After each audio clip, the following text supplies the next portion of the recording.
Hello and welcome to this morning's Talk at 10. As a proud West Londoner, I often find myself on my travels outside the West London Goldfish Bowl that the sub-region's not always strongly associated with the creative industries. Yet this is, of course, a vast and thriving sector, from textiles and fashion in Queen's Park to Ealing and Sky Studios, to the backyard artist studios and hubs, to suburban theatres including Waterman's, Tricycle and Hammersmith Lyric. Not to mention a thriving series of world-class live jazz nights and venues across the sub-region. The sub-region has also produced globally renowned lyricists, singers and actors. This morning, we're exploring this community of creative entrepreneurs and West London screen industry, how it's navigating the immense and sustained pressures of COVID-19. In the next hour, I look forward to discussing the present and future creative sector landscape with the help of my four expert panellists. They are Gala, multidisciplinary artist, Rafael Ceribelli, director at ScriPitch, Carl Schoenfeld, course leader at the British Film Institute, Maria Walker, studio development consultant. Throughout the programme, my colleague Rowan will be monitoring your questions, so please keep them coming in by email and also through the YouTube live chat window. Don't forget, as always, the West London Business Support Helpline remains open through the website, coronavirus.westlondon.com, and also the team are there on 020 8607 2500. Now, this series is supported by the Mayor's Better Futures programme, which has recently evolved with Better Futures Plus, supported by the Green New Deal, introducing a series of green innovation vouchers. These are currently open for applications, so please do go to the website. I think you can see the address on the screen now, or email my colleague barney.close@westlondon.com. And just to emphasise, these innovation vouchers come in at a value of some £5,000 of support to your business in setting out on a path to net zero. So particularly suited to businesses that are just starting to think about how to tackle your carbon footprint and need a helping hand to get on the right path. So let's get down to business. On the programme today, three themes. We're going to reflect, first of all, on West London as a creative hub, its shape and breadth and depth today.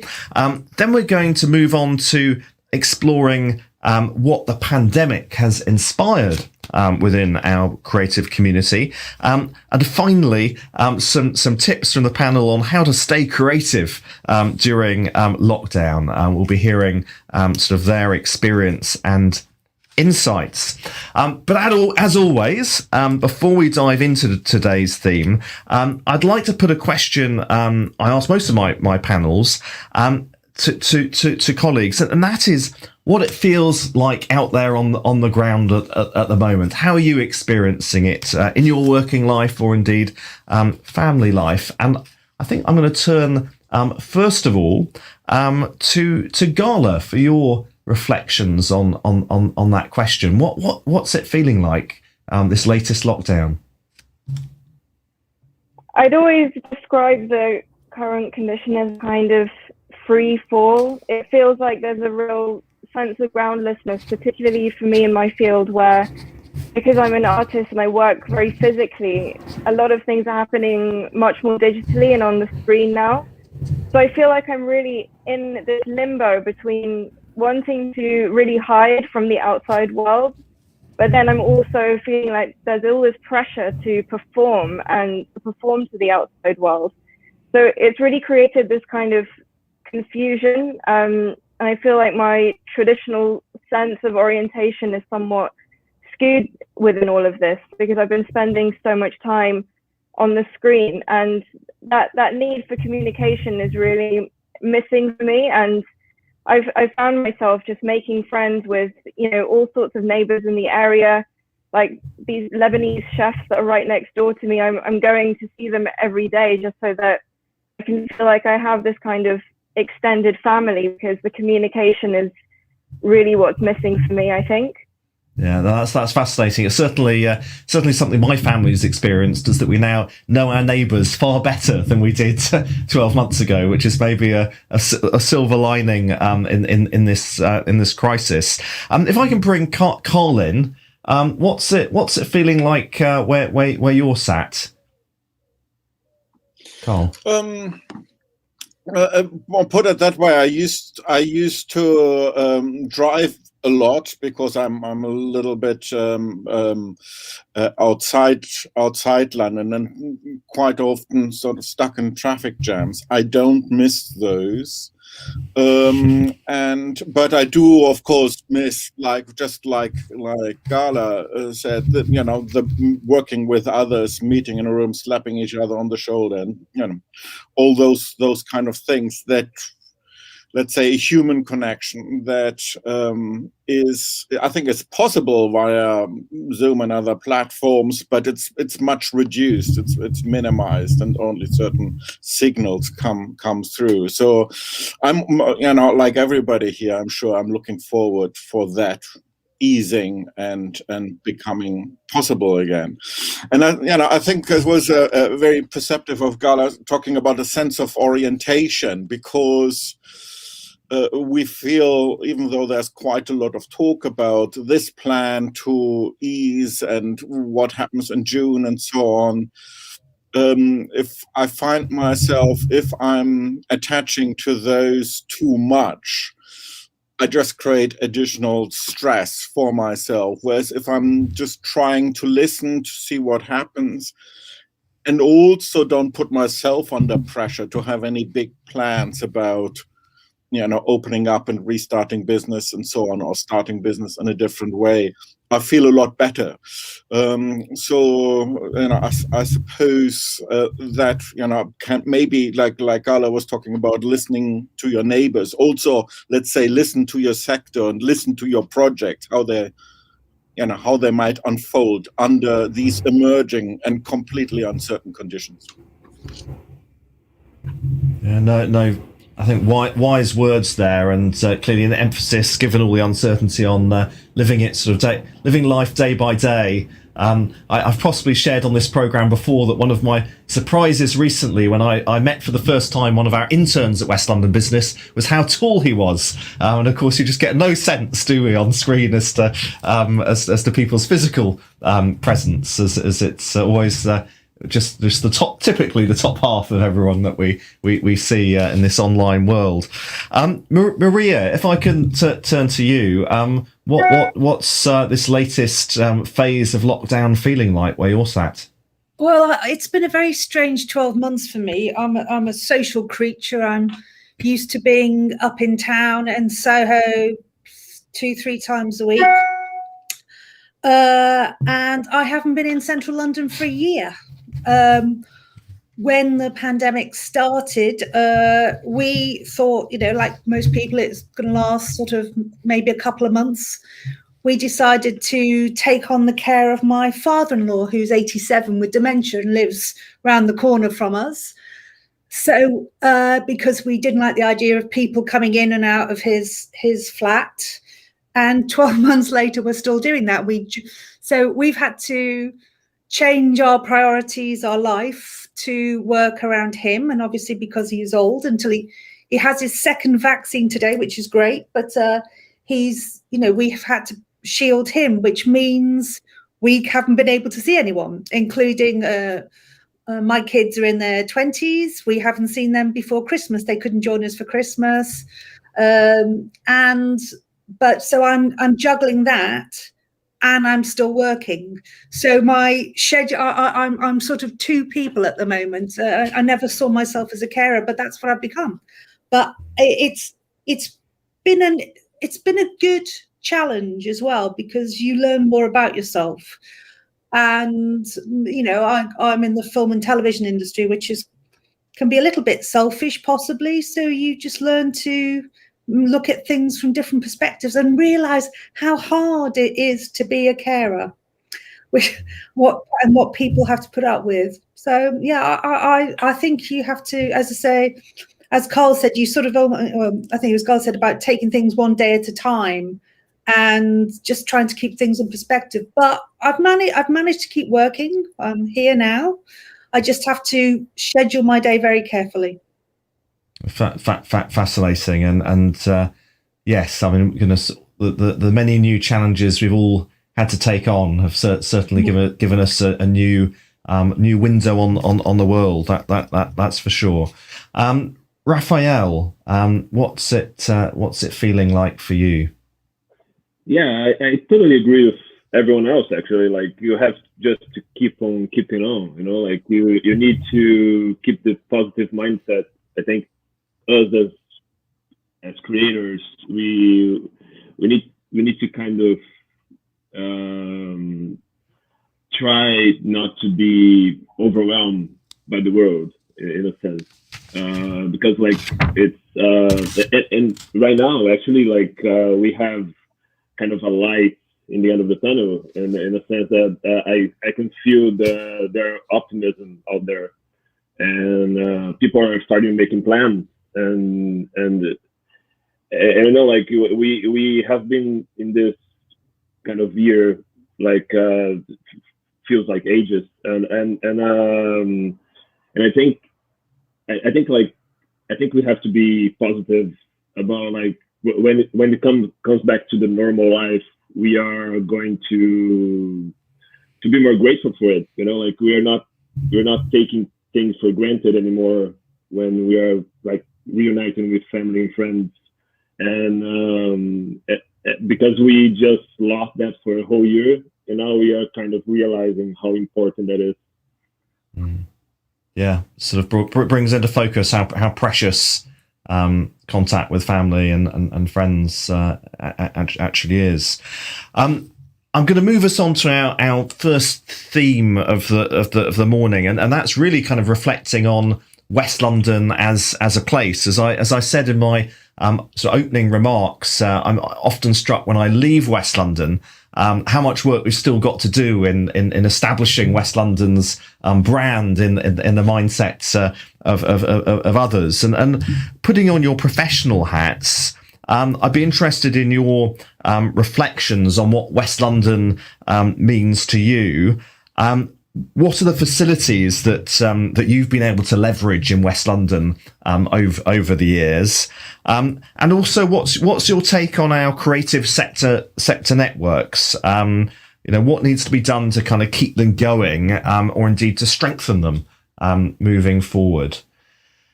I'm gonna go back to the panel in the same sequence as our introductory sort of reflections. So Gala, first of all, what's your take on sort of West London's sort of creative infrastructure and networks?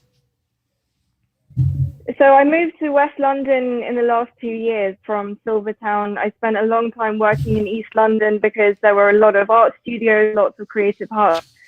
But something actually started to happen in West London as the East kind of started to rise. The West became actually like very derelict, and it still has these very interesting industrial pockets, particularly in Park Royal, where I am at the moment, which was actually very attractive, because what started to happen with other parts of London is that they became very sanitized. And this little pocket of northwest London, it still has like a very rich and growing industry, but you can actually find like a lot of material just sort of on the street, like even just going skipping. Like there's marble factories and glass warehouses and places to do steel work. So it's a really good place actually for creating, and it has attracted many more places such as Excelsior Studios on Standard Road and Sunbeam Road in North Acton are really opening up a lot of artist studios. And I feel like that's incredible, because when I first got there, it wasn't there, but I can really see it growing. And there's a new opening as well, Park Royal Gallery. There are a couple of new fashion studios that have also opened up, with seamstresses, which has sort of allowed people to just start to collaborate without there kind of being this huge barrier, because you can just sort of chat to your neighbors and find a way to, you know, make something together. I'm delighted to hear that you've moved from east to west, and also landed in Park Royal, which is, as we're conveners of the Park Royal Business Group, Park Royal's very close to our hearts at West London Business. Now, I'm just going to pull up on screen a few slides just to share with viewers your work. So I think we're going to go to your website homepage first of all. I'd recommend everyone tuned in to dip in there. And then I think we're next going to bring up a piece of your work titled Aquarium. And I wonder whether you just want to talk us through what inspired that. So this particular piece, this aquarium piece, it's part of a series that's kind of like the Wunderkrammer, you know, cabinet of curiosities of sort of like natural or scientific materials that have been collected. So all of this chemistry glassware was collected from an abandoned school that was basically getting rid of everything in the classroom. So it was something that I collected and I started to use now during this lockdown, because they're all filled with different types of like sanitizers and bleaches and washing soaps. So it was really trying to experiment a little bit with this new obsession that we have with like sanitization and like keeping clean, which is, I think, a very, you know, Western thing as well, because not everywhere is able to get, you know, very sanitary conditions, and, you know, clean water and being able to shower and eat off a clean plate is, you know, such a privilege in some parts of the world. So it's really looking at that, you know, the differences in sanitization and like the luxury of it in some respects. Fascinating, and yeah, goodness, so central now to our lives, that conversation. And another piece that we picked out from your site, titled Sir Henry Tate. Do you want to tell us a bit about this? So I spent time at the Tate & Lyle sugar factory, where I used to work in Silvertown, right next to my studio. So I was making sugar sculptures, so huge towers that were cast in sugar as kind of alternative methods to creating artwork. A lot of the work that I do is also inspired by the kitchen and just being able to get a hold of everyday materials, something that's not necessarily a fine art material. You know, all of that was really intending to try and like break down the hierarchies between, you know, fine art and, you know, paintings that are sold for, you know, billions of dollars at auctions every year, and just, you know, pure transient materials that you can find in your everyday.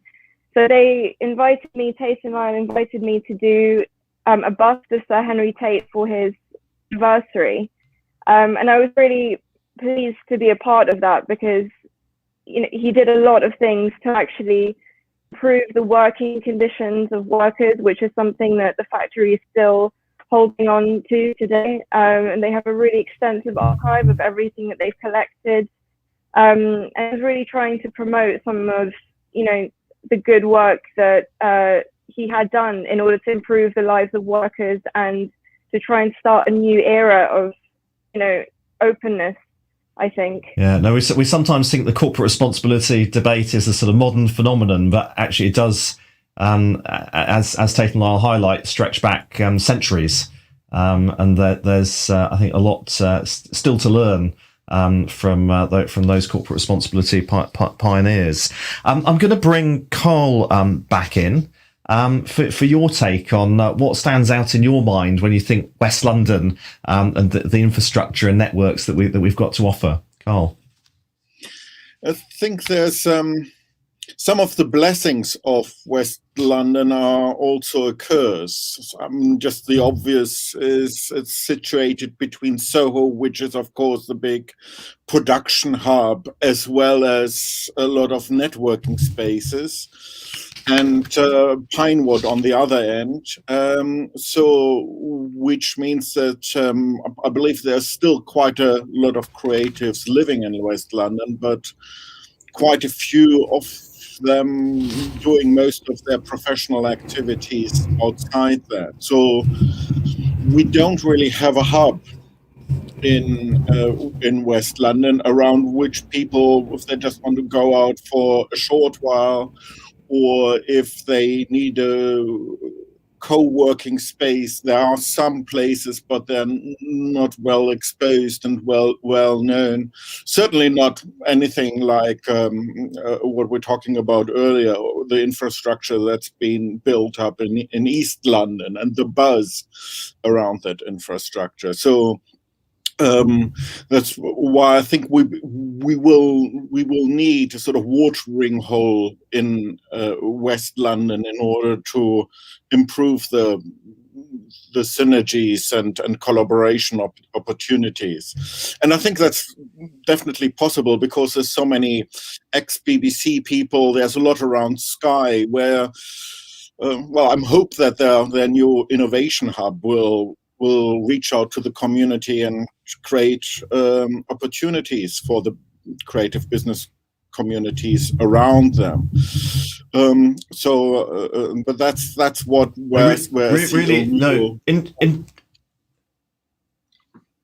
really interesting reflections that I think probably sort of resonate with the team at West London Business. Certainly, when we look at the creative enterprise zone in Hounslow that sort of runs from Sky Osterley down to Chiswick Park, we're very conscious that there's a lot of that sort of social infrastructure still needs to be put in place. I wonder whether perhaps one exception that's sort of emerging is White City, which has sort of really, I suppose, reinvented itself over the past few years. The former BBC studios, of course, have been renovated, and that sort of social space with Soho House arriving in White City and the co-working spaces is perhaps in place now, and something that we need to replicate into other parts of the sub-region. I'm going to bring Maria in for your take on this question of what's the infrastructure that we've got that you see, and equally what are the networks that help tie it all together. Well, I live in West London because, particularly when I started, the film industry is very much West.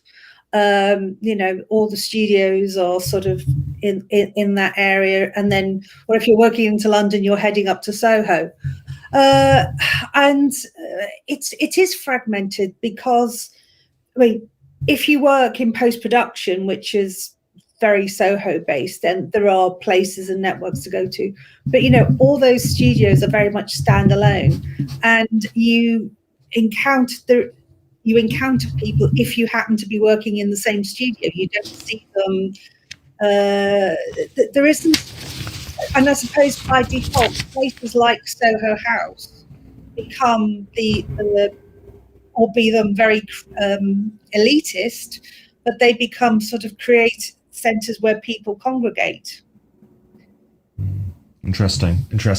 I'm going to pull up on screen just as a bit of additional sort of stimulus for us all, a bit of an introduction to the Creative Enterprise West enterprise zone that many of you will have met on your travels. Bill Boller, my colleague, who is partnerships director for the Creative Enterprise West zone, and of course, what's striking is that that small, relatively small area from Sky Osterley down to Chiswick Park has 3% of London's creative employment, but 46% of London's television and broadcasting activities and jobs, 68% of Hounslow Borough's creative employment. Of course, a huge concentration of that at Sky at Osterley, but equally significant sort of television employers, Discovery, QVC, down at Chiswick Park. Are you surprised by those numbers, Maria, or is it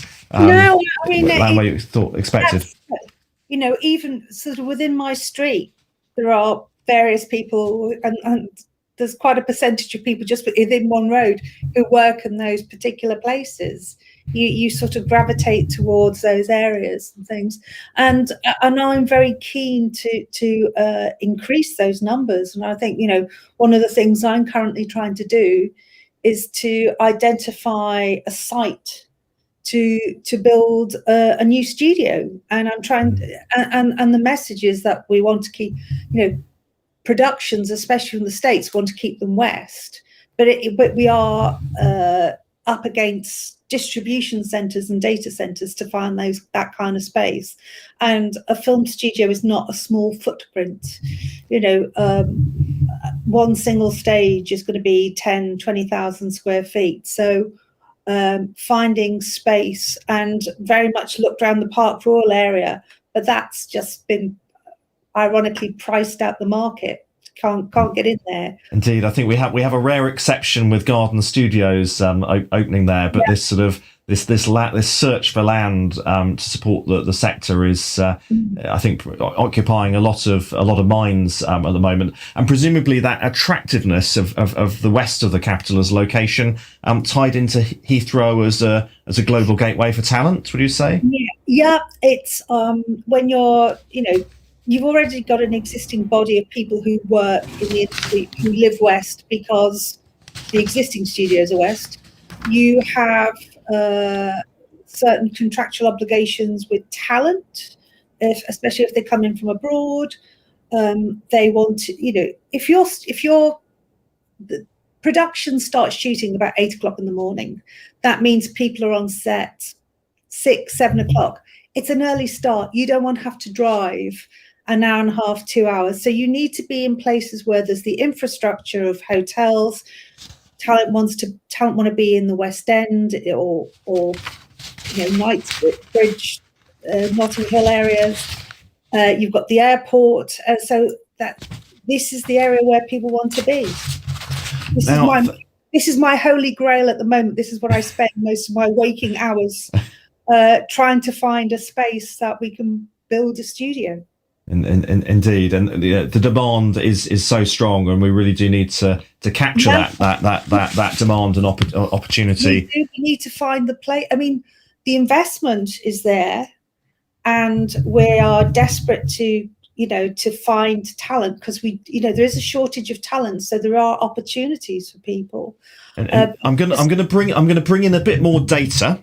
I'm going to bring up a slide just to remind everyone, of course, of the impact of COVID on creative sector supply chains. And this is from work that the GLA did, the Greater London Assembly and Authority last autumn, highlighting that the culture and creative industries together have the potential to create a 16 billion hit on our economy, with 152,000 jobs at risk. And of course, the sad reality is we've seen a lot of this rippling out over the past 12 months.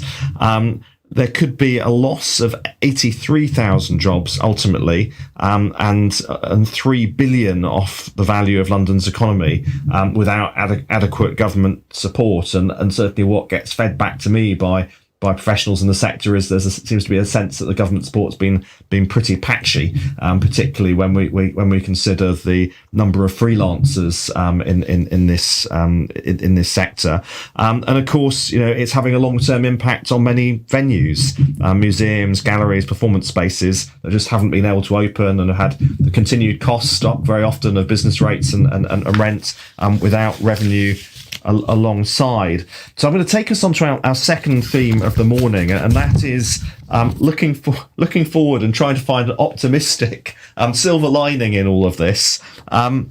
What new methods and approaches to creativity and creation have been inspired by the pandemic? And I wonder whether I can bring in Rafael. First of all, for kind of what's the journey been like for you and your colleagues in keeping going through these times, Rafael? Yeah, so like I think like it has hit us all like in different ways, but working in script development, you work collaboratively, and it's really hard to not be in the same room if you're writing a script, like in a writing room or something like that. So we need to have like Zoom meetings and try to keep trying to keep the pace. of the screenwriting and of like developing new projects.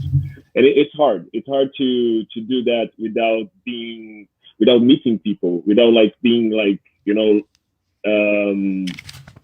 face to face with your collaborators. So I think like the main challenge is to trying to keep the right mindset to give you space to create collaboratively. So I think that's the main challenge on this pandemic.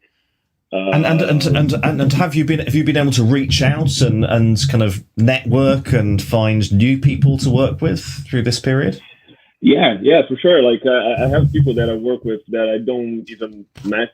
Like I didn't have the chance to meet personally. We are just exchanging projects through Zoom, and the funny thing is that I consider themselves like being my friend, even though I never met them in person. We are moving forward with projects without even like being face to face. I think that that's the way that we could make it work in these difficult times. And using kind of Zoom and Teams, etc., as a platform, can you still kind of maintain that creative drive and keep the juices flowing? We try to. Yeah, I think it's certainly different. I remember that there's a story about like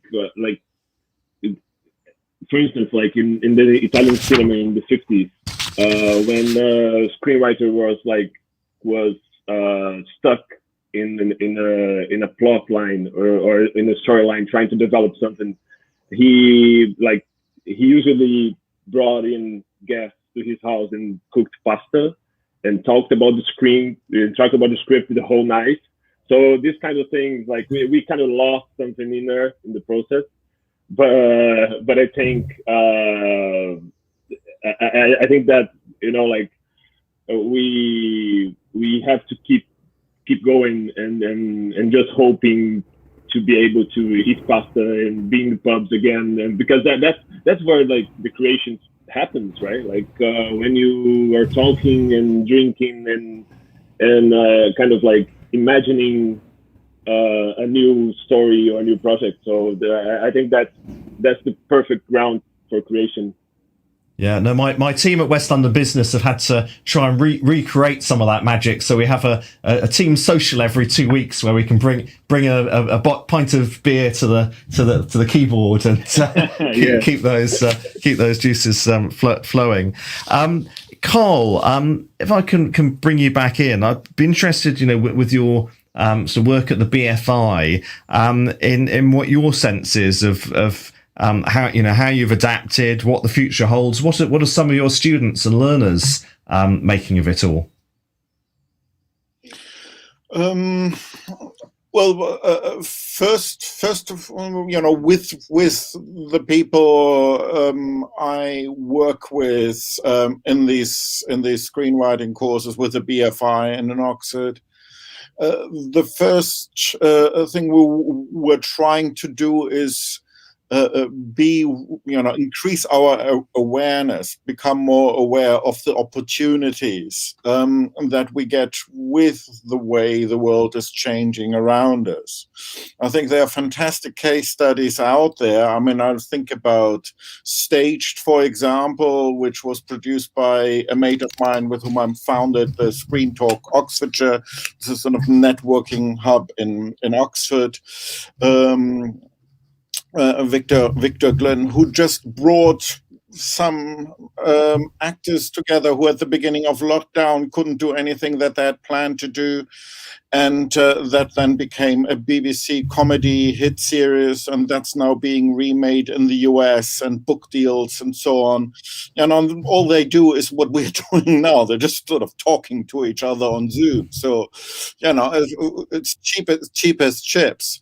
And it is that kind of entrepreneurial thinking, that goes a bit away from, what does ITV screen at 9 o'clock or 4 o'clock or so, and really look at what's around us. That's not the only example. There's also Dominic Savage, who did Host, which a lot of people enjoyed, and that's actually designed. That's an entertainment experience designed for your laptop that you're sitting in front of right now.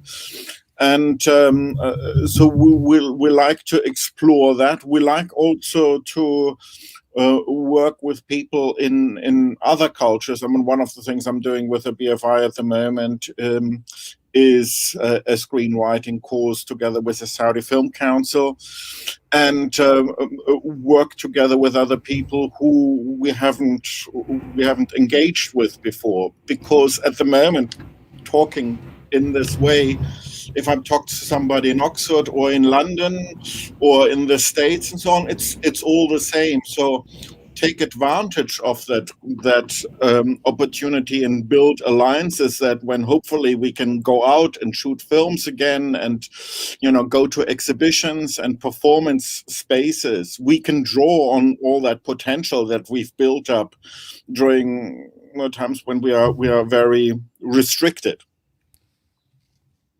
So it sounds like with the right mindset and entrepreneurial drive, new creative ground is being broken, and opportunities are arising. But you've got to be, I'm sure, as always, persistent. Not to have that mindset. Oh, when are we going back to the way things were? And I'm just sitting here and wait for the things to return to that. I think that can be very frustrating and depressing. So that's something that I would avoid. So embrace the current reality and get on with it. Gala, how's your artistic process changed through lockdown? Well, one thing that's been happening that you cannot ignore is the rise of the NFT, and it's been kind of a threat, I have to admit, because it has this sort of sense of ease of being this new digital crypto artwork that you can store on a USB key, when in reality what I have to do is I'm burdened by going to a studio that is full of physical things that has an expensive rent that I have to constantly keep up with every month, and then also the storage of artworks and the sale of artworks, and just this physical world is actually such a burden in comparison to what is happening with the new crypto art that's coming out. And it's a huge new wave of creativity that's actually really been put on the map very seriously now by Christie's auction house, that has bought a crypto artwork for I don't know how many millions or billions of dollars. But it's really this kind of guerrilla force now that is happening, because it's combating art world and art fairs, gallerists, dealers, and it's carving out this new space, really questioning the future of physical artworks.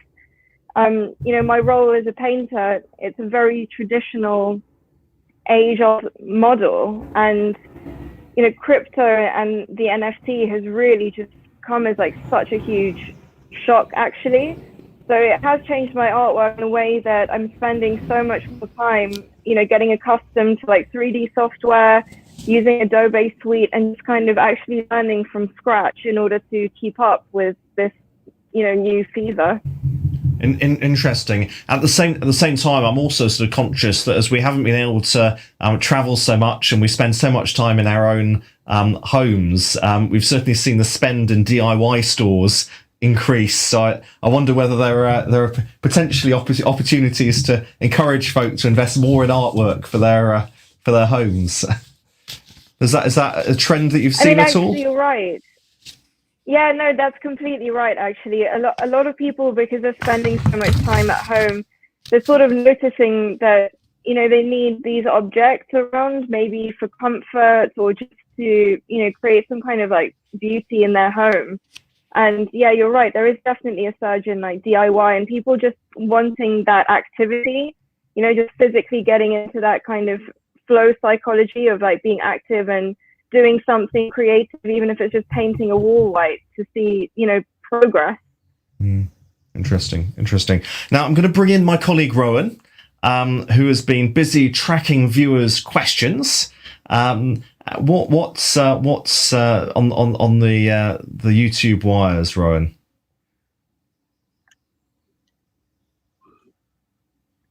I've got a question from Oreste Maspez.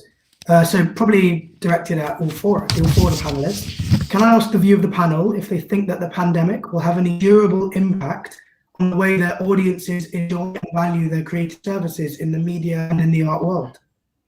Goodness, so long-term impact of all of these changes. Rafael, do you want to sort of come in? Do you think this is a mere blip, what we're witnessing, or is a disruption going to stick? I think things have changed definitely, especially in the film industry, where the streaming platforms are stronger than ever, and we're talking in 2019 about the streaming wars, saying that okay, so the streaming are coming, and the pandemic just push it forward with all we have now is streaming. It's the only game in town. If you have Apple Plus and Netflix and Amazon Prime, and the theaters are struggling. So things have definitely changed in a way. I think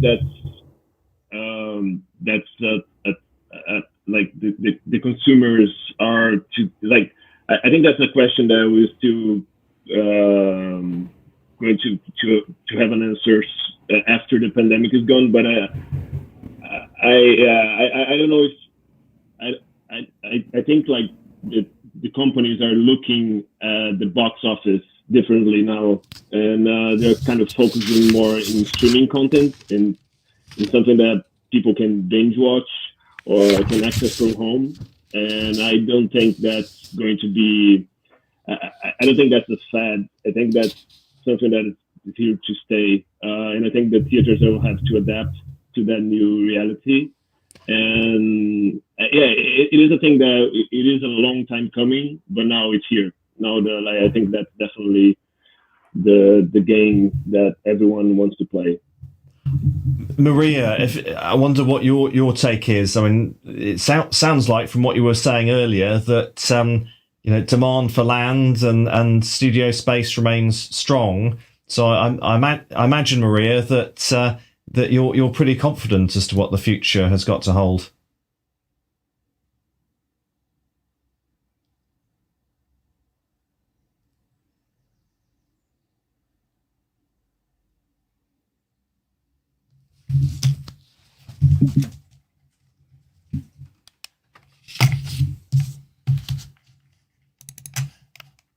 Performances, I think, will be okay. It may take a little while, but people will still want to go back to the theatre and to see concerts and things like that. But it will. I've been watching a lot of movies because I've not been able to go to the cinema, streamed from BAFTA. I'm a member of BAFTA, and you have to vote for these movies, in all the different categories, including the crafts, so best sound and things like this. And it's very hard to judge objectively. So, because if you're watching something on your TV at home, the effort that the sound editors and sound supervisors would have made, you can't really get that from watching something that you're just streaming. If it's purpose made for television, then it is done in a different way. But I think there's an awful lot of movies that are made for the big screen, and I hope we have to be clever with how we reopen cinemas and how we do things, and maybe just seats further apart, that kind of thing, until people get confident. But I think you still want to see, if you watch a Marvel movie, you don't really want to be watching it on your iPad. Not really. I think you still want the whole immersive experience. And sound is evolving as well, the whole immersive experience. So I think that the filmmakers have to be innovative as well to make the leap. So potentially a bit of a mixed bag and more diversity in our consumption habits moving forward. Carl, what's your take on this sort of future landscape?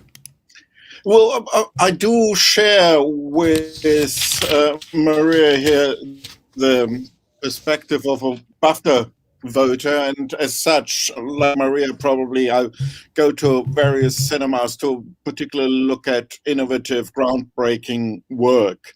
But I must say, even before the pandemic, that a lot of cinemas have been struggling. There's sometimes, particularly with very innovative and interesting work, I've been one of 5 people or less in the auditorium, and certainly that's worrying from that perspective of somebody who loves cinema and likes to then talk to friends about the experience once we've all been together to the cinema. But that is all changing. Meanwhile, the viewing experience at home is becoming better, and that's again, if we come back to our earlier question, if that's really the way things are moving, and we're looking at opportunities that we have in West London, maybe we should think about how to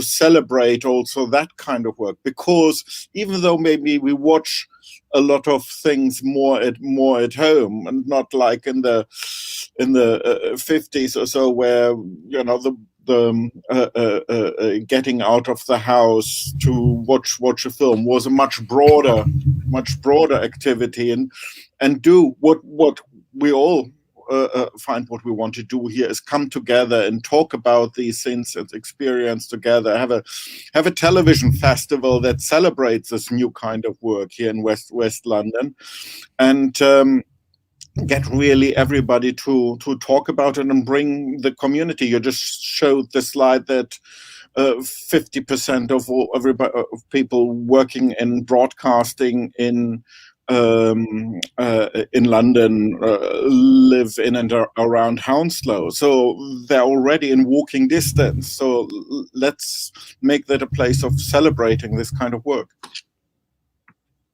I'm going to start. I love that idea, and I hope my colleague Bill is taking notes. And it's a challenge that we should be taking on and getting on with. I'm going to move us on to our third theme of the day, and where we're going to sort of bring our conversation to a close, and that is around staying creative during the lockdown. Whether our panel have any particular experience or top tips to share. I have to say, on a personal note, my creative juices sort of flow when I get out of my home office and start walking, or get on my on my bicycle, or maybe sometimes mulling ideas over a glass of wine. But Gala, if I can bring you in, what's your take on how to stay creative? I think if people can do things that are just very small, basic tasks, just to be able to get into a kind of creative flow, like a state of flow, then I think that they'll definitely find ways of kind of achieving happiness much faster than trying to be overambitious and taking on like huge challenges that they think might be creative. Like you just said, you like having a glass of wine in the evening. Maybe you can just start to explore that more in a very simple way by going and buying every week a new bottle of wine and talking to the wine salesman about, the best types that you can get, and slowly like learning about things rather than trying to take on like very large kind of tasks. Because Mikhail Csikszentmihalyi, at the end of World War II, he did a study on happiness, and he went around asking like, what makes people happy. And he realized that, a lot of the time it's just trying to set yourself small tasks that you can achieve so that you can get your mind to sort of stop thinking and stop wondering and just stay focused on one task. And that will kind of bring about creativity and happiness no matter what the task is, really. No, fascinating, thought-provoking reflections there. Rafael, what's your take? How do we keep the creative juices flowing? So like we have like this kind of technique that we call like walking the story. So we just go for long walks and try to kind of tell yourself the story that you're thinking of. And and I find like West London is such an inspiring place to do that. You know, like I still feel like, because I have moved here 3 years ago, so I'm still very much in love with everything, and I have this feeling that the West has this historical sense to it.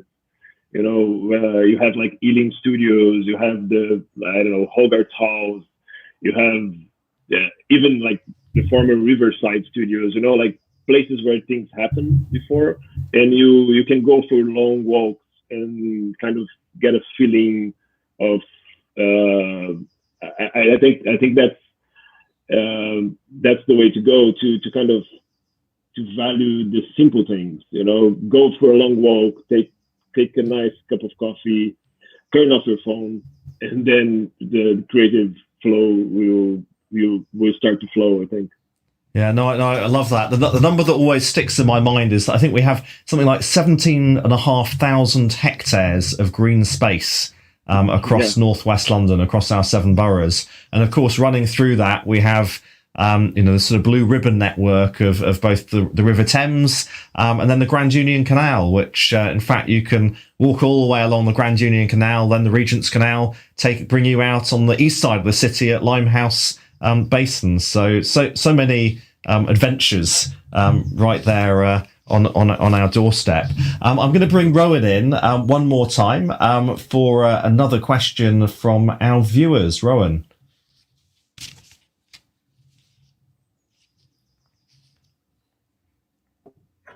I've got one from Chandeep.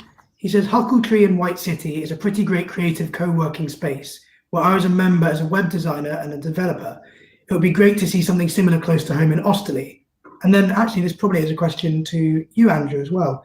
Other than West London business, are there any other prominent networks that join up the creative sector or subsectors in the region?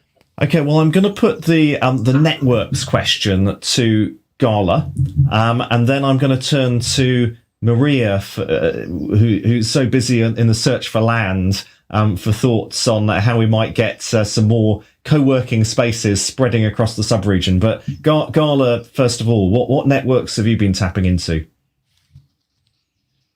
So I've tapped into KCAW, which is run by Vestal Chilton and Rebecca Grammer. And they've also started like a new enterprise called The Good Factory. So they're both very interesting because they're really searching for local talent, and they actually actively do that by sending out open calls and by doing a lot of work on the street.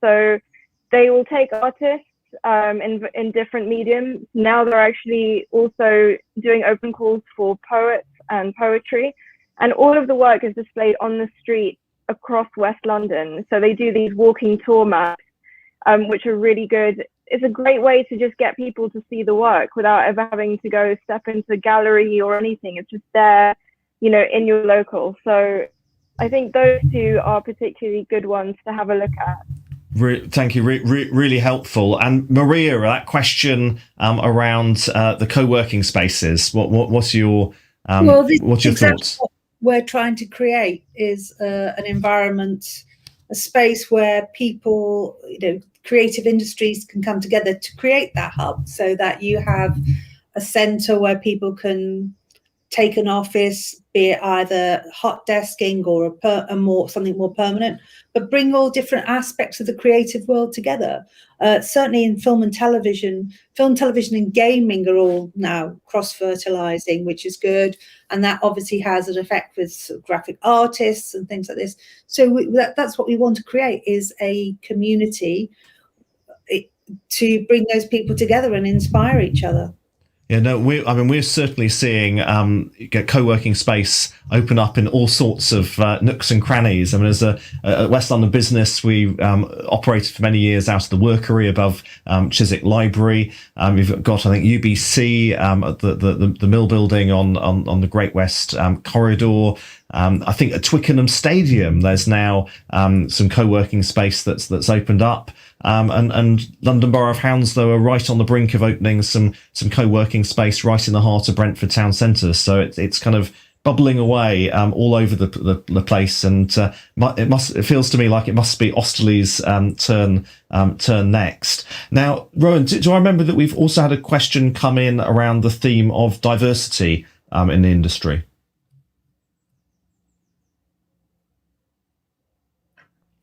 Yes, we did. Let me just get that up. So the question was, the creative and media industry has been criticised for the lack of diversity in its staffing. What steps do you think will be taken to address the issue? What advice do you have for agencies looking to hire contacts for hiring diversity into their firm? Carl, I wonder whether I can start by bringing you in for a quick response to the diversity challenge. Well, anybody who looks at the websites of all the big players, the British Film Institute, Channel 4 has been doing that already for a while. BFI also, I believe ITV is also doing that now, and Sky. They're all expect now that new media productions do reflect in their makeup, both in front and behind the camera, the communities that they are serving. And certainly as producer, I think to have that challenge that I don't just want the usual people to see these stories, but how can we reach out to engage other people, around the issues and the stories and the worlds that we're coming up with is a great thing. So certainly I would recommend everyone to look at these requirements now that all the funders have, and then connect maybe with producers, because now you understand their agenda is to be more reflective of the communities that they're serving and the communities that the stories are about, and see how you can help them, how you can add a new perspective, how you can contribute to make these production travel wider. So it feels like real confidence from where you're sat that the commissioning process is changing. Expectations are now in a different place. Maria, what's your sort of personal take on how the industry is shifting? As I said earlier, it needs to shift a lot more. I think it's practical things need to be done. I don't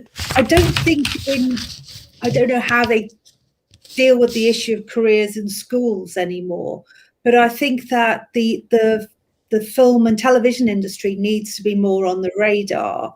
How we improve that is something that we've got to work on big time, because there is genuinely a lack of people. We need to recruit more people, and if it's a broad church from, as I said, creative skills in the way of sort of more artisan crafts like carpentry and plastering, to technical skills like editing and sound design, all that sort of stuff.